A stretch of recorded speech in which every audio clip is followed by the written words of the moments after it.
Boa noite, irmãos.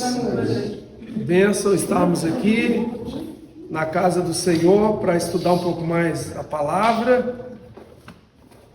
Boas-vindas, damos as boas-vindas ao pessoal do Solos Ágape, é bom ter você por aqui. Quero convidá-los a abrirem suas Bíblias, acessarem as suas Bíblias no Salmo de número 44, para lermos um lamento coletivo. Nós lemos o 51 no encontro passado, que é um lamento individual, onde a primeira pessoa do singular prevalece, e agora vamos ler um salmo que é um lamento coletivo, então significa que a primeira pessoa do plural vai prevalecer. Vai aparecer também a primeira do singular, mas a do plural vai ser em maior volume. Então, um lamento coletivo. O lamento, para relembrar, é um recurso literário. Ele é composto, nós usamos,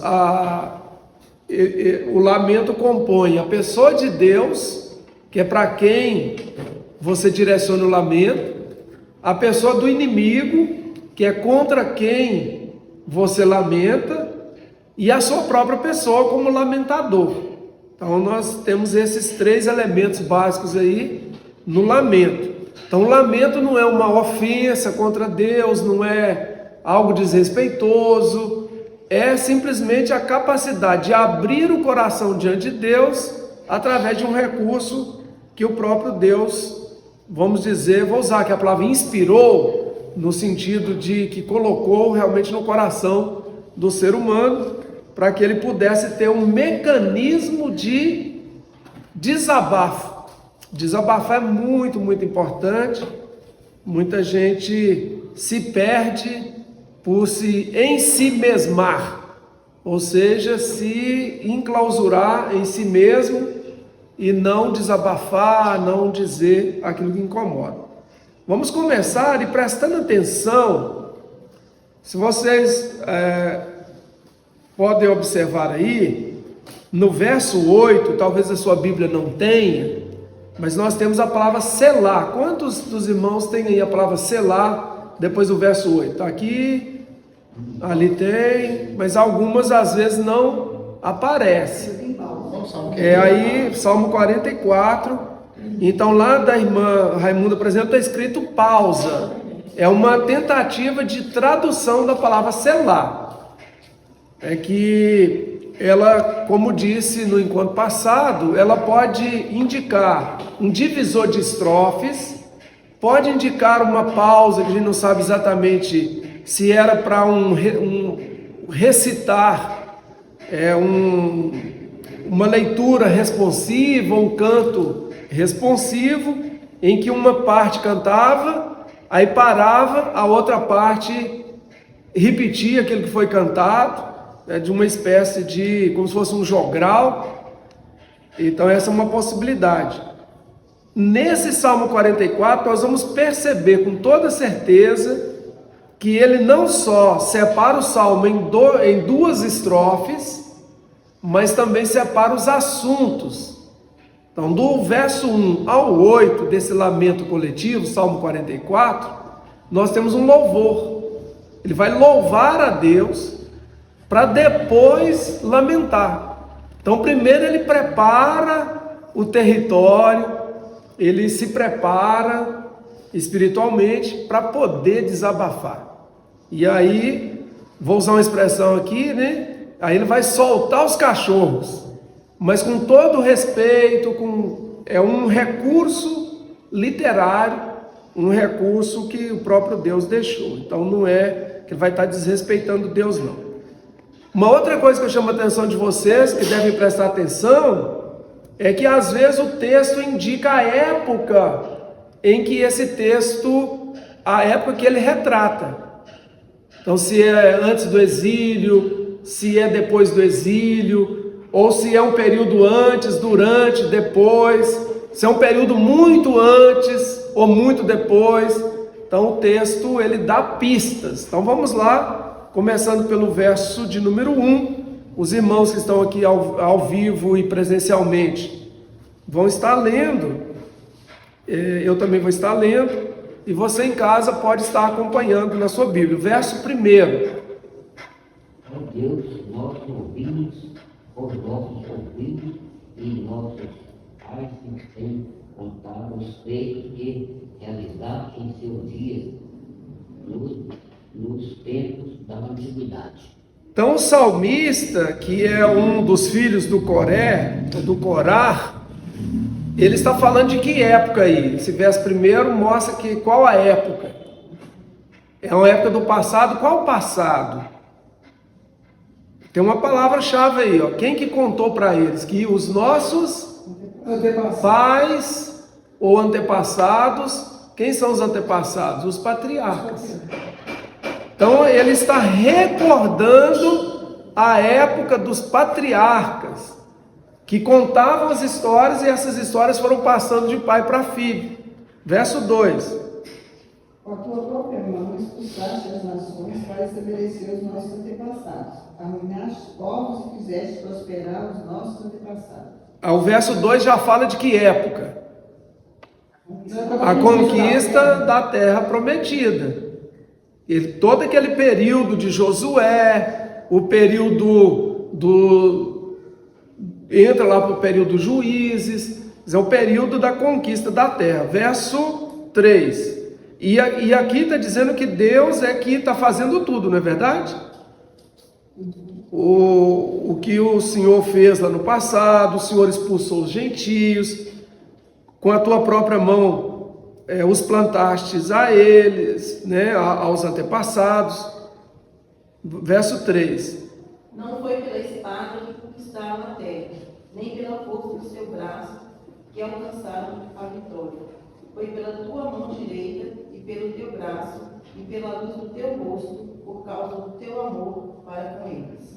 Atribuiu tudo a Deus, né? Foi Deus, não foram os nossos antepassados com a sua valentia que conseguiram, não. Foi o Senhor que deu vitória para eles. Aí, até agora, tudo é a primeira pessoa do plural. Verso 4. Tu és o meu rei, ó Deus, ordena as salvações para Jacó. Agora apareceu a primeira pessoa de singular, não é verdade?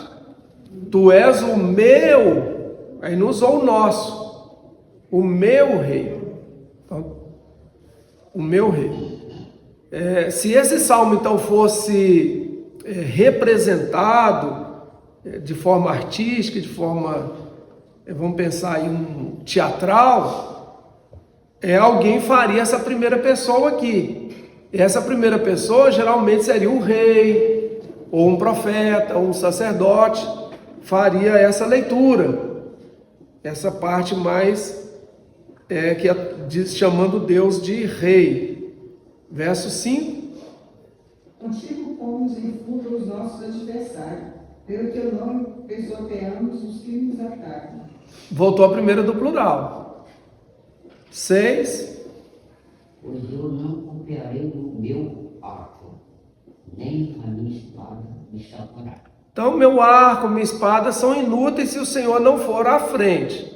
O Senhor que fez tudo, então eu tenho essa consciência e nós também como comunidade temos essa consciência. Verso 7. Pois tu nos salvaste dos nossos inimigos e cobriste de vergonha os que nos odeiam. Isso, de novo, né, usando o plural. Nos salvou, foi o Senhor. 8. Em Deus nos gloriamos todo dia e louvamos o teu nome eternamente. Aí fecha, então tem esse selar ou pausa, você percebe que ele fechou o louvor. Agora vai começar o lamento propriamente dito, verso 9. Mas agora tu nos rejeitaste e nos confundiste, e não saí com nosso exército. O Senhor nos rejeitou, o Senhor nos confundiu, o Senhor não vai mais com os nossos exércitos. 10. Diante dos nossos adversários fizeste-nos bater em retirada, e os que nos odeiam nos saquearam. Aí já está falando do período do exílio, não é verdade? O que eles estão sofrendo no pré-exílio, indo para o exílio. Então ele começa a contar desde a história dos patriarcas, depois a posse da terra, e agora o período pré-exílico. E está dizendo que Deus não foi com eles. Deus fez com que eles se retirassem dos inimigos, não deu vitória. Então está lamentando. 11. Tu nos entregastes como ovelhas para comer, nos espalhastes entre as nações. Pronto, já é o período do exílio, já estão espalhados entre as nações, e nós fomos espalhados como ovelhas, indefesas, que mandadas para o matadouro, quer dizer, ovelhas sem proteção, quer dizer, o Senhor nos abandonou, nós estamos nos sentindo abandonados pelo Senhor. Veja que isso é importante você dizer isso para Deus. E ele diz isso para Deus escrevendo, não só para ele, mas para um leitor como nós aqui, tantos mil anos depois, poder ler esse lamento. Não ficou algo só ele lá no quarto, no secreto, e aí ele morreu com ele. Não, ele compartilhou, escreveu. A poesia é um recurso, né? Tem pessoas que usam, por exemplo, diário, é um recurso. Aí escreve tudo no diário, aquele diário secreto, né? Que ninguém pode ler, especialmente adolescentes. É um recurso interessante, porque ali é um lugar também de desabafar. E aqui o salmista, ele está aberto ao desabafo. Verso 12. Vendeste o teu povo por uma ninharia, nada lucrando por sua venda. Quer dizer, o Senhor vendeu o teu povo e nem lucro teve. Vendeu a preço de nada. Hoje nem pode dizer preço de banana, que banana está caro, mas vendeu, não lucrou nada. Se o Senhor pelo menos tivesse lucrado, então faria algum sentido, mas que lucro que o Senhor teve vendendo a gente? 13. Nos fizeste motivo de vergonha dos nossos vizinhos, objeto de zombaria e menosprezo dos que nos rodeiam. Então os que nos rodeiam nos desprezam, porque nós estamos numa situação lamentável, vergonhosa.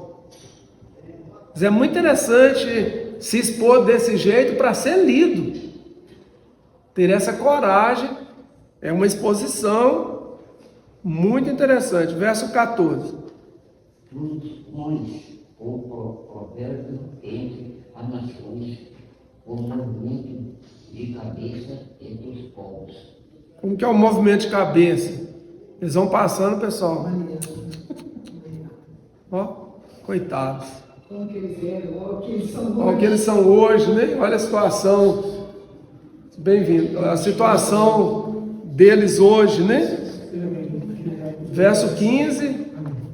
A minha confusão está constantemente diante de mim, e a vergonha de meu povo me inquieta. Isso, aí está usando a primeira pessoa do singular, né? A minha confusão está constantemente diante de mim, e a vergonha do meu rosto me cobre. Estamos lendo o Salmo 44, verso 16.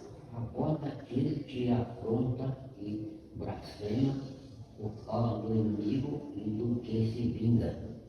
Isso, tem um inimigo, né? Tem um inimigo que é um povo estrangeiro, através do soberano, através do rei, que conquistou a terra, que expulsou o povo. Então ele está dizendo para Deus desse inimigo, apesar de não dar nome ao inimigo. Vocês perceberam que ele não nomeia, até agora não nomeou o inimigo, nem o Nabucodonosor, nem o Senaqueribe antes, 136 anos antes, e agora o Nabucodonosor, mas ele não menciona nenhum dos dois, mas fala, tem o inimigo, o vingador.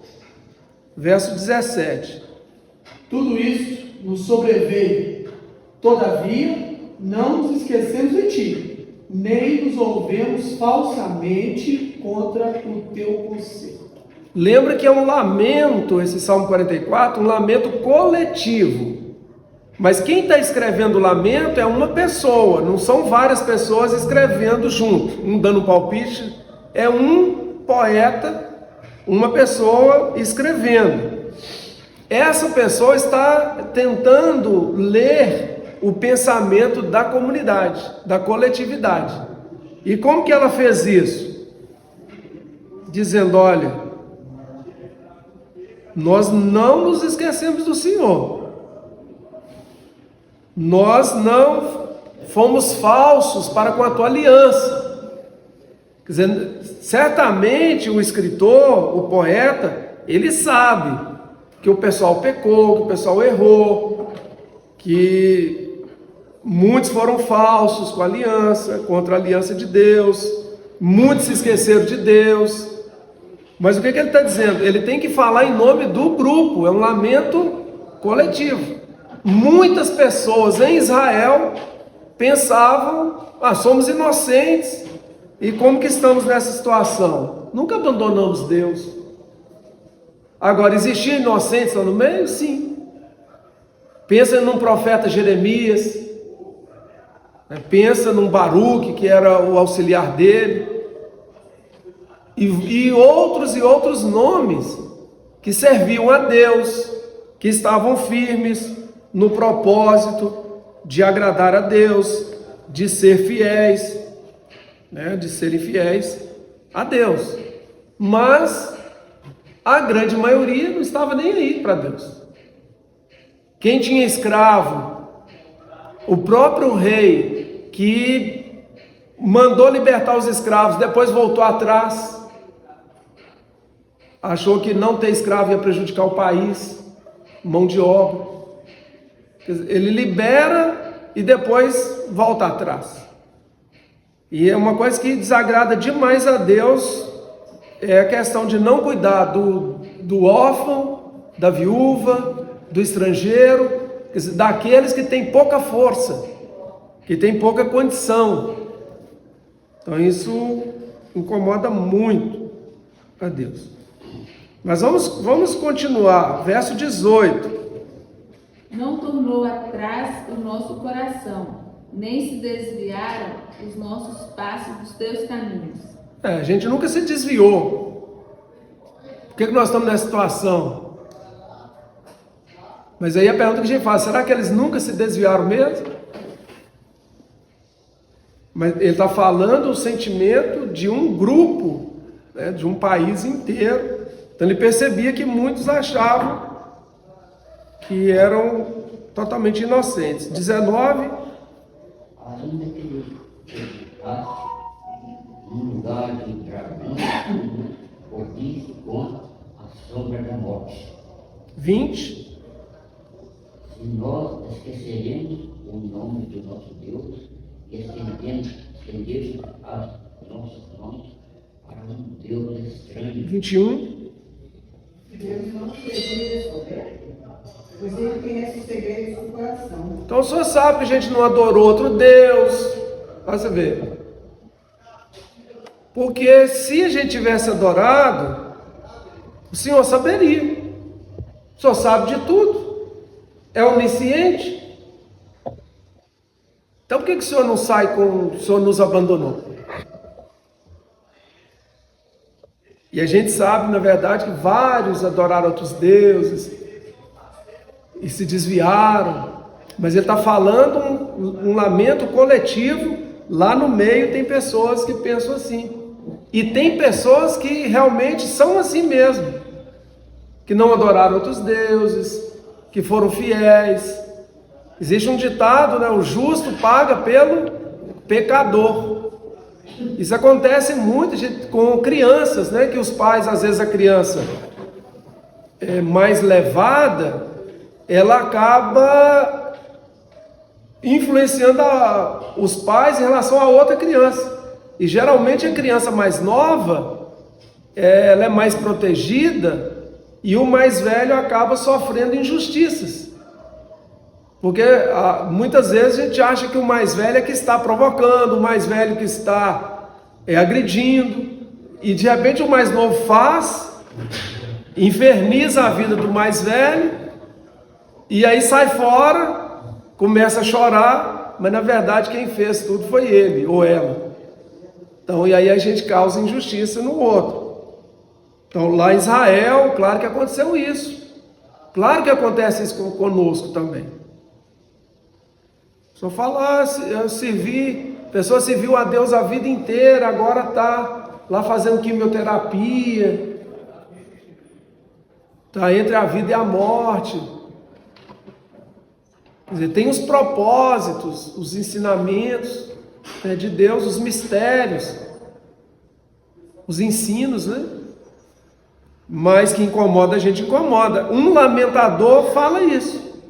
Senhor, mas só me conhece tudo, tem te servido, por que eu estou passando por isso? Deus, gente, está pronto para ouvir isso. Sabe, os nossos desabafos, os nossos lamentos. Isso não é desrespeitar a Deus. Desrespeitamos a Deus quando não abrimos o coração para Ele, como se Ele não soubesse o que se passa conosco. Então, estudar os lamentos nos ajuda a entender que somos humanos, que somos falhos, que temos os nossos problemas, as nossas dificuldades, e Pedro nos lembra isso, lançando sobre ele o quê? Todas, não é uma só. Quer dizer que a gente acaba tendo mais de uma. Não precisaria, mas acontece. Todas as vossas, o cara está falando também para a comunidade, as vossas ansiedades, porque ele tem cuidado, ele cuida, ele está pronto para jogarmos nele, ele é forte, é poderoso para jogar para cima dele.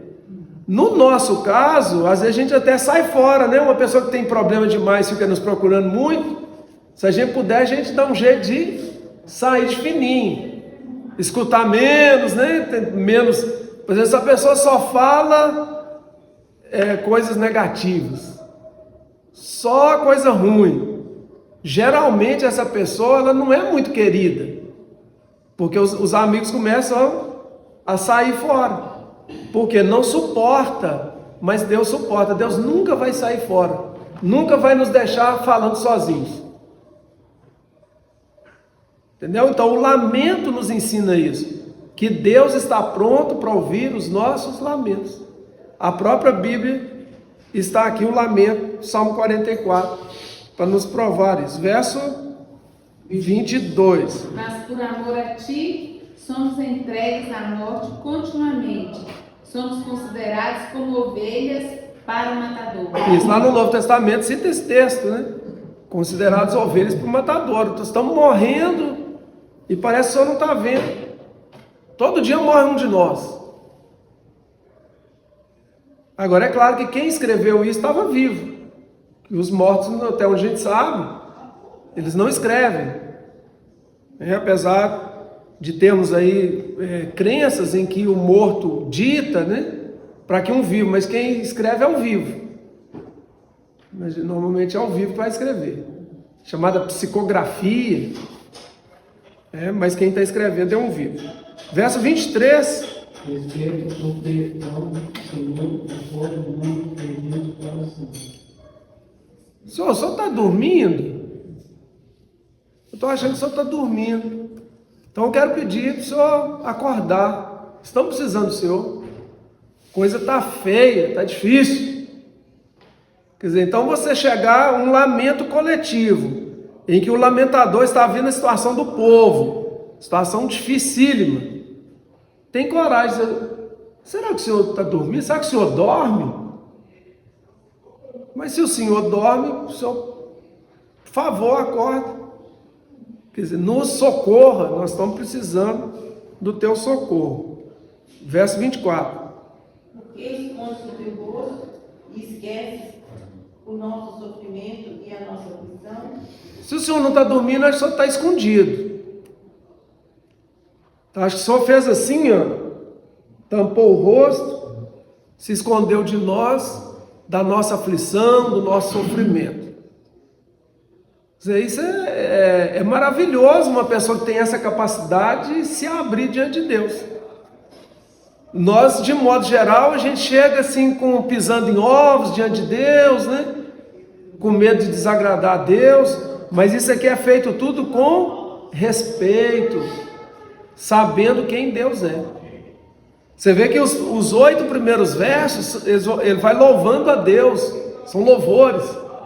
Foi o Senhor que fez, não fomos nós sabemos. Então, eu vou abrir meu coração, mas só saiba que nós sabemos que o Senhor é bom, que o Senhor é misericordioso, mas nós estamos precisando desabafar. Verso 25. Hoje nossa alma está batida até o pó, e nosso corpo curvado até o chão. Nós estamos no monturo mesmo, estamos na sarjeta, estamos no fundo do poço, a situação é grave. E eu estou falando isso para o Senhor, que o Senhor aguenta. E não somente isso, mas eu tenho esperança que o Senhor vai agir em nosso favor. Olha como que ele termina o lamento. 26. Levanta-te para socorrer-nos e resgata-nos por amor da tua benignidade. Das tuas misericórdias, do teu amor imutável, da tua graça. Então ele começa louvando e termina louvando. Mas lá no meio, quer dizer, desde o verso 9 até o 25, ele abre o coração diante de Deus. Como eu prometi para vocês, gostaria que nós abríssemos aí em Lamentações, também conhecido como Lamentações de Jeremias. Lamentações. O texto em si não tem a palavra Jeremias, não. Isso foi numa tradução, aí entrou a palavra Jeremias. Porque como Lamentações diz que é alguém que viu acontecer a destruição de Jerusalém e tudo, a gente chama de uma testemunha ocular, quer dizer, uma testemunha que estava presente. Ele não ouviu dizer, ele viu e participou. Um nome que encaixa muito bem aqui é o Jeremias. O Jeremias pregou e lutou para que Jerusalém não fosse destruída, para que o templo não fosse destruído, mas não adiantou, porque não ouviram Jeremias. Que a proposta do Jeremias parecia de um traidor. Qual que era a proposta? Vamos nos entregar para os babilônicos. Deus já me avisou aqui que se nós nos entregarmos para os babilônicos, Jerusalém e o templo não serão destruídos. Quer dizer, uma mensagem de um traidor da pátria. Eles esperavam assim, Deus me mandou a notícia aí que nós vamos sair em guerra contra a Babilônia e vamos vencer. Aí essa é a mensagem que eles queriam ouvir. Há uma mensagem que você vai se entregar para o inimigo. Então Jeremias foi preso, foi açoitado, ameaçado de morte, mas Deus o livrou o tempo todo. Verso 1, não vamos ler o livro todo, é só mencionar, fazer um resumo aqui do livro das Lamentações. Alguém leia o verso 1, por favor. Como se acha solitária aquela cidade dantes tão populosa? Tornou-se como viúva, a que foi grande entre as nações, e princesa entre as províncias, tornou-se tributária. Ela agora, Jerusalém, que era uma cidade importante, populosa, agora como uma viúva, quer dizer, desamparada. Desamparada. Vocês viram como que começa o livro? Como? Se acha solitária. Esse é o nome do livro em hebraico. Como? É assim que se chama o livro de Lamentações em hebraico. Como? É a primeira palavra do livro, deu nome ao livro. Quer dizer, como que chegamos nessa situação? O verso 2, chora amargamente. Verso 3, por causa da grande servidão. Verso 5, o Senhor a afligiu por causa da multidão das suas transgressões. Aqui admite as transgressões. Quer dizer, fomos para o exílio que nós merecemos. Os seus filhinhos foram para o cativeiro na frente do adversário, do inimigo. Agora, ele também não fala o nome do inimigo no livro inteiro. Porque é um texto que está sendo escrito na época dos acontecimentos, então é bom evitar mesmo dar nomes, até porque o inimigo estava com o poder de destruir. Então não usar o nome dele é interessante. Verso 7, lembre-se, Jerusalém. Jerusalém aqui está sendo personificada. Pessoal, normalmente, quem escreve um lamento, e o lamento normalmente tem a ver com morte, é o vivo lamentando o morto. Geralmente porque perdeu pessoas queridas, tem lamento. No caso do livro das Lamentações, é muito interessante que quem está lamentando é o próprio morto, em sentido figurado. Quem que é o morto? Jerusalém. Jerusalém lamenta. Então ela é personificada, então dá uma força muito grande para o texto, que é como se o morto pudesse ainda falar. E na verdade a Bíblia diz que os mortos falam. Como que os mortos falam? Nós lembramos lá de Abel. O que diz a Bíblia, Hebreus, sobre Abel? Mesmo depois de morto, ele ainda fala. Seria muito bom se nós, cada um de nós aqui, estamos participando desse estudo, quando partirmos para a eternidade, continuarmos falando. Quer dizer, o que é que fala? A obra, o que você fez em vida, isso alguém vai estar falando de você. Olha, o fulano está fazendo falta aqui, porque olha, se ele tivesse aqui, já teria feito isso que nós não fizemos até agora. Então, mesmo depois de morto, ainda fala. Mas para falar depois de morto, tem que falar enquanto está vivo. Porque se não fala enquanto vivo, quando morre, como que vai falar? E aqui é Jerusalém morta, destruída, arrasada, que simbolicamente, claro, é o poeta, né, o escritor, se faz como Jerusalém para desabafar, para se colocar diante de Deus. Verso 11, por exemplo, fala: sou desprezível. Verso 12, o Senhor me afligiu. Verso 17, Jerusalém é entre eles como uma mulher imunda. E vocês percebem que tem 22 versos, não é verdade? 22 versos é o número das letras do alfabeto hebraico. Então ele começa com a primeira letra do alfabeto, que é a letra Aleph. Ele escreveu Erra, que é como, que é o nome do livro, começou com Aleph, e terminou com a última letra do alfabeto, que é a letra Tav. É um acróstico.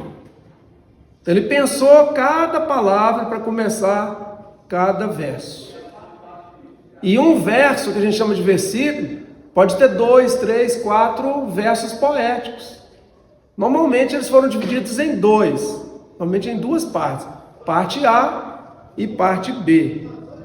Então o que a gente chama aqui de 22 versos, em termos da poesia, teríamos aí pelo menos, vamos supor, 44 versos poéticos, mais 22 versículos. Na época não se usava separar em capítulos, versículos, era tudo direto. Mas com as letrinhas hebraicas dá para separar. Você vê, essa palavra começou, então começou aqui com a Aleph, depois a Bet, Gimel, foi até a última letra do alfabeto. Curiosamente, esse primeiro capítulo, o alfabeto está na ordem certinha. Não teve inversão de letras, de lugar. Vamos pensar em português. Aí estava lá A, B, C, D, E, F, G, H, I, K, J. Quer dizer, mudou a ordem, mudou? Teria que ser o J e depois o K, não é isso? Que a letra K entrou para o nosso alfabeto em 2008, oficialmente. De 2008 para trás, ela não fazia parte, nem K, nem Y, nem W. Era do inglês, aí entrou para a língua portuguesa em 2008, teve um treinamento até 2012, para a gente acostumar. O que aconteceu com, se Lamentações tivesse sido escrito em português? Seria A, B, C, D, E, F, G, H, até a última letra do alfabeto, que é a letra Z, não é isso? Letra Z. Capítulo 2, isso é o capítulo 1. Capítulo 2, como? De novo. Como cobriu o Senhor de nuvens na sua ira a filha de Sião. Eles atribuíam tudo para Deus, fossem coisas boas ou ruins. Para eles tudo vinha de Deus. Não é que isso fosse verdade, mas eles acreditavam assim. A gente sabe que em última instância, claro, que se Deus não permitir, não acontece. Mas não quer dizer que Deus traga um mal a uma pessoa, planejou um mal para uma pessoa. Apesar que tem gente que pensa assim, né? Que Deus já planejou tudo, inclusive essas coisas ruins e tudo. Mas pensa um filho seu pequeno, um neto, correndo num certo ambiente, você está vendo que ele vai cair. E você avisa para ele: Nino, você vai cair, tal, não corre. Mas ele continua correndo. O seu desejo é que ele não caia, mas pela sua experiência você sabe que ele vai cair. Uma hora ou outra ele cai. Quando ele caiu, foi você que derrubou o seu filho? O seu neto? Não. Você tem poder de amarrá-lo, não tem? Amarrar numa mesa, no pé da mesa. Mas você vai fazer isso? Não. Até porque ele também precisa aprender com as quedas, com as dificuldades da vida. Mas você não quer que ele passe por isso. Se você pudesse, né, você segurava o tempo todo. Só que aí ele não cresceria, não amadureceria. O capítulo 2, ele começa também como? Tem 22 versos. O que a gente pressupõe? São as 22 letras do alfabeto hebraico.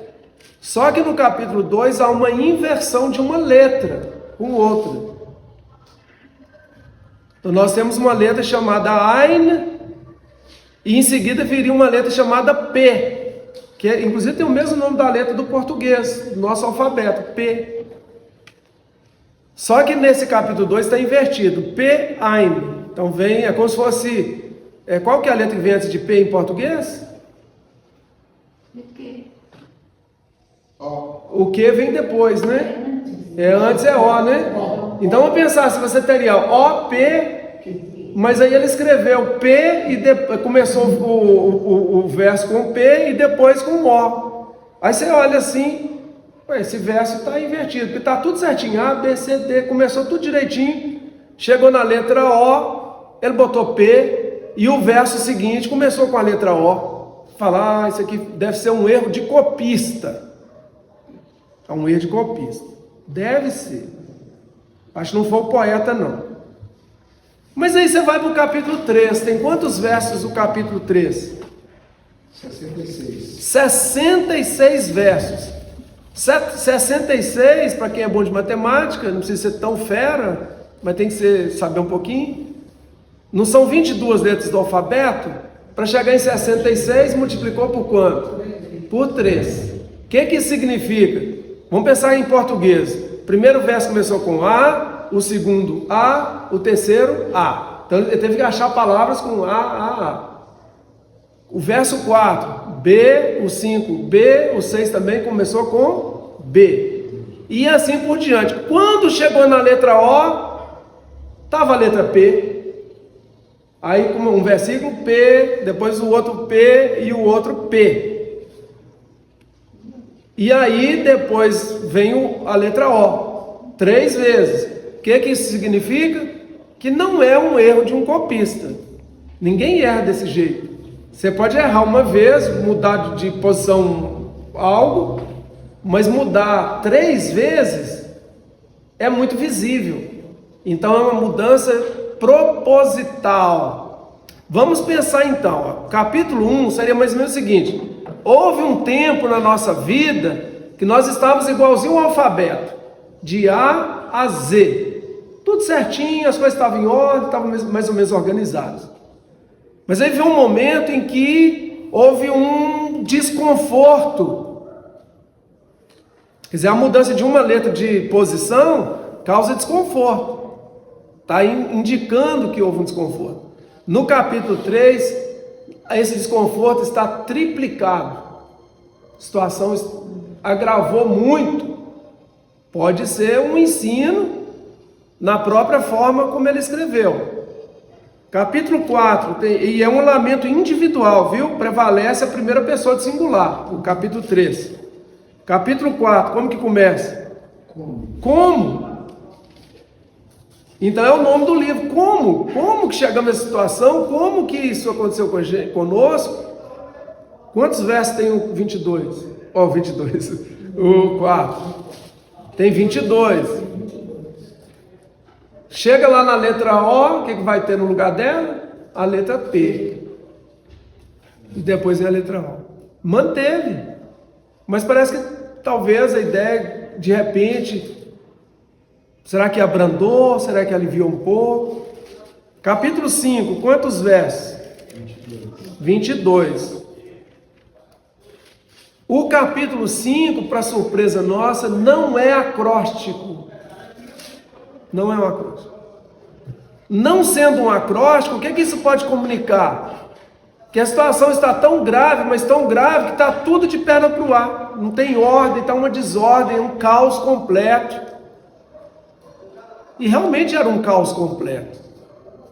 Pessoas se alimentando de carne humana, porque não tinham o que comer, de mortos. Falta d'água, morrendo de sede. Quase 3 anos de cerco, a cidade cercada, uma cidade que não tem rio, não passa rio lá dentro, não tem água, canaliza-se a água da chuva. O rei Ezequias fez um canal para levar a água da chuva para Jerusalém. Então uma situação gravíssima, gravíssima. Ou poderíamos pensar, não tem mais o que fazer. Ou então, acabou-se a nossa esperança. Estamos sem esperança. Mas tem um texto aí, que vocês conhecem muito bem, pedir que alguém leia para nós, é o 3:22, para a gente ir encerrando. 3:22 e 23. As misericórdias do Senhor são a causa de não sermos consumidos, porque as suas misericórdias não têm fim.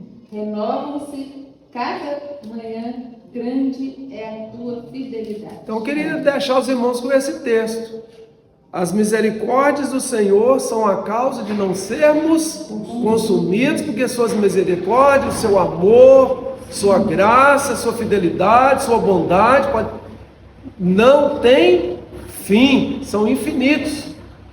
Renovam-se a cada manhã. Gente, quando acordamos, é renovação de vida. Temos que agradecer a Deus. Tem gente que deita e não acorda. Aconteceu com a minha irmã. Não acordou. Pode acontecer. E nós somos, às vezes, muito ingratos. A gente acorda. Quantos anos você está acordando? Tem noites que, às vezes, eu acordo muito. Aí eu usei uma estratégia seguinte. ao invés de dizer que eu acordei muito, eu dormi muito, porque se eu acordei muito é porque eu voltei a dormir. Quer dizer, eu acordei várias vezes, mas se eu estou acordando várias vezes é porque eu dormi várias vezes. Graças a Deus, que eu poderia acordar e ficar o resto da noite, ter dormido uma vez só e acordado uma. Então se eu acordei 3, 4, 5 vezes, significa que eu dormi pelo menos 3, 4, 5 vezes. Então, convido aí a exercermos a gratidão e também a abrir o nosso coração para Deus. Precisa fazer isso em público? Claro que não, faça isso lá, Jesus ensinou. Entra lá no teu quarto, no secreto, e abre a boca, abre o coração e fala para Deus tudo que está incomodando. Escreva um lamento respeitoso, como esse homem de Deus escreveu, e por isso está na Bíblia. Mas falou tudo, vocês viram? Desabafou. Deus nos abençoe, tenha misericórdia de nós, amém?